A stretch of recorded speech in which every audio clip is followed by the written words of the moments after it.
So I left out of there and just figured out that I left my water bottle that I had with my juice in it.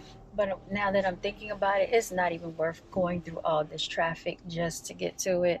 Y'all should, like, who's gonna go through all of this just to get back into the school, pick up a water bottle just to come back out? I think it was only like $1. It was a real cute water bottle, but they could just have it and trash it at this point.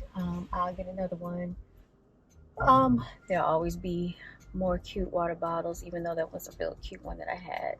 It was kind of like iridescent, but I'll probably run into another one like that again, y'all. I just don't see the point in why I would go all the way through here and around just to freaking get out of, like, just to get out. Like, look at this. They make y'all go. They're making people turn all the way down there and then around just to pick up their children, y'all. I know there's got to be a better way, and that's why I started to try to park right at the front parking entrance right there, because clearly you can see that there's closer parking. So let me see. Well, this car went past me. I was actually gonna try to skip the line, but I guess I don't have a choice but to go all the way down here and around, which is stupid. Like, I don't even have a child to pick up, y'all. I don't. There should be a easier way to get out of this school than this. This is just dumb for no reason.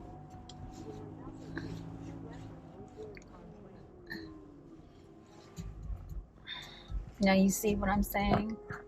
Like, who wants to go through this? I believe that's what's going on anyway. I think they're making them go around and back, but I could be wrong. Maybe they're just leaving straight from the school.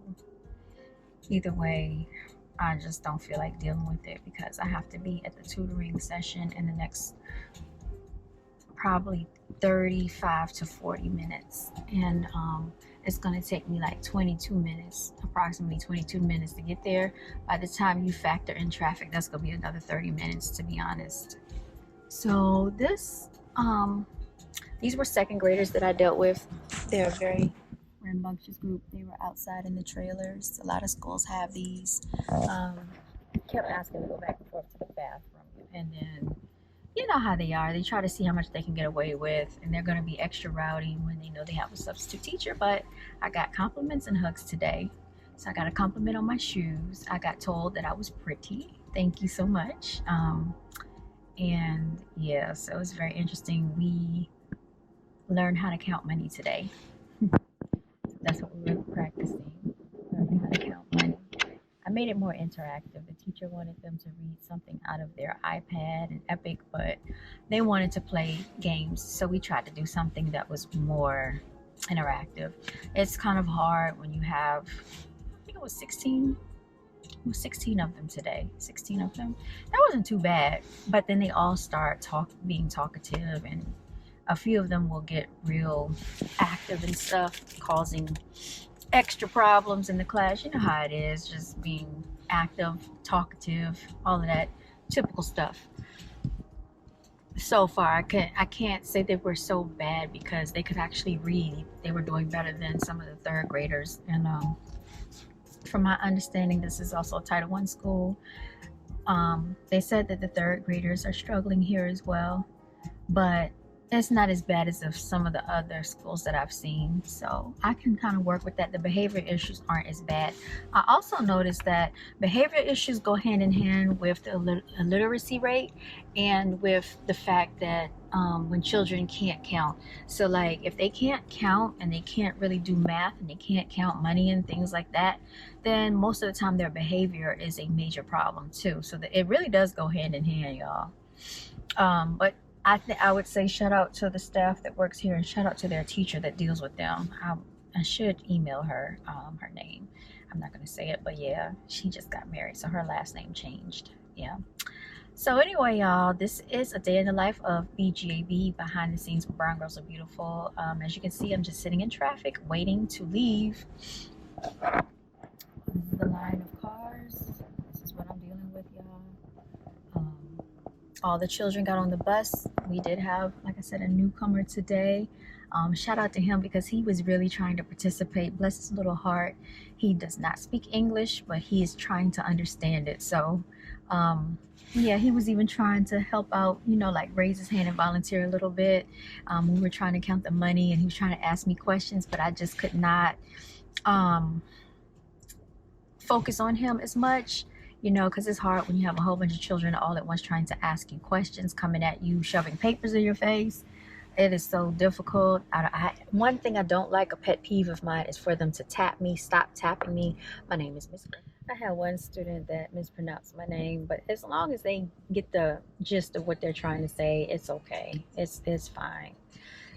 This school, we did have, it was a diverse mixture. There was like one Asian, the rest were Hispanic and melanated, and I didn't see any Caucasian children in this class either. Not one. Nope, not one Caucasian. So, like I said, you see what's going on? It's a mixture of Hispanics and melanated children, and they get put in one school, one section of the area, and you know, the other people go in the other section of town. I didn't even see any Middle Eastern children over here either because Middle Easterns normally can afford what the Caucasians can afford, if you understand what I'm saying. So that's how it goes, y'all. That's how it goes. So I'm just looking here at where I have to turn. So this is actually an exit to the school and it backs up to a neighborhood. So that's what's going on. Everybody, this is what's going on in front.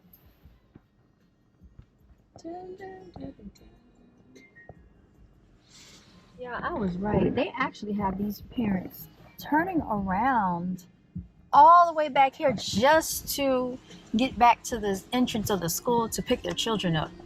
That's crazy. Luckily for me, I don't have to go that way. I'm going through this neighborhood. That's what I'm about to do. Going through this neighborhood and exiting. I don't have any children to pick up from that school. Okay, look at y'all. I didn't even realize this was all back here.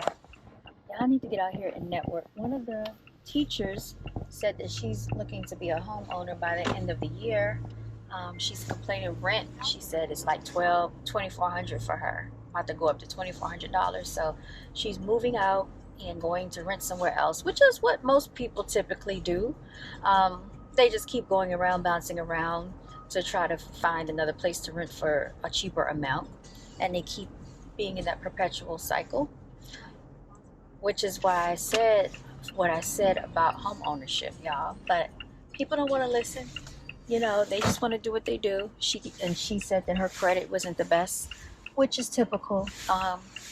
You know, this is what's going on out here, y'all. So, as a teacher, she's not going to really make what she deserves to make with her profession, even though she probably deserves to make more. Um, you know, they give the money to who they want to give it to. So, y'all, we just passed the school. We just passed the school, y'all. So I'm going down here, and what is this thing telling me to do? Let me pay attention, y'all, to where I'm going, because I think this told me to do something stupid. Yeah, I think this is telling me to do something crazy, which I don't need to do, and I should have just gone the way that I know to go, because this doesn't even seem right. So let me get off here. Let me pay attention to where I'm going, and I'll see y'all later. Signing out. I'm not doing the shoe tying. So call it what you want, but I am not. No, it's not in the job description. Excuse me, y'all. I did not get my Snickers while I was there. Maybe I'll get my Snickers at the next destination. We'll see what happens. I could use something to drink. I do have some water with me, which I need to drink that, but I just have a craving for like some juice. So let me see. I'm gonna go in here. I got another 10 minutes before I get there. By the time I get there, it's gonna be around 3:44. I'll have 15 minutes before I need to head into the school. 4 to 6, I will be tutoring. For the first hour, it's going to be the second grade, and then after that, it's going to be the fourth grade. I have no idea what we're going over today. I'm going to ask if they have homework. Usually they don't have homework, so they want us to focus more on literacy, but these children like doing math. I do have flashcards with me. I have my whiteboards and I have marker, so they seem to like that, but I don't want everything to be repetitive and redundant. I wish I had some of that fake money, because I think this is now a good time to introduce that to see if they know how to count their money, because these children better learn how to count this money before they get ripped off. Um, they're starting to get the hang of it. I think they're just getting introduced to it. Um, but like I said, some of the children that does not need to have behavior issues are the main ones that can't count and cannot read that well. Mhm. But yes, y'all, so I am going to sign out, paying attention to this road. This weather is being very diverse, with rain and cold, and now the sun seems like it's beaming a little bit through the clouds. It's still an overcast, but at least it's looking a little better than it was earlier. All right, y'all, I'm signing out.